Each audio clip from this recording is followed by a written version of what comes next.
ಒಂದು ಸ್ಫೂರ್ತಿ ಇದೆ. ತಂಗಾಳಿಯಿಂದ ಹೂವಿಗೊಂದು ಕೀರ್ತಿ ಇದೆ. ಹೃದಯದಲ್ಲಿ ಪ್ರೀತಿ ಇದೆ. ಆ ಕಥೆಗಳೆಲ್ಲ ಕಣ್ಣ ತುಂಬಿ ನೀರಾಗಿದೆ.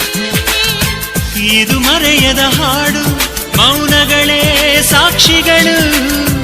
ಇದು ಮುಗಿಯದ ನೆನಪು, ವಿರಹಗಳೇ ಗುರುತುಗಳು.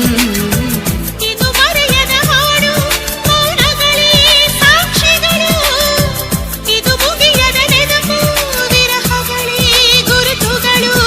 ಕ್ಷಮಿಸುವ, ಒಮ್ಮೆ ಕ್ಷಮಿಸುವ, ನೀ ತಾನೆ ನನ್ನ ಜೀವ. ಎಂದು ಕಂಡ ಕನಸು ಅದು ನಿನ್ನ ಮನಸ್ಸು. ನಿನ್ನ ಮನಸ್ಸಿಗಾಗಿ ಸೋದೆ.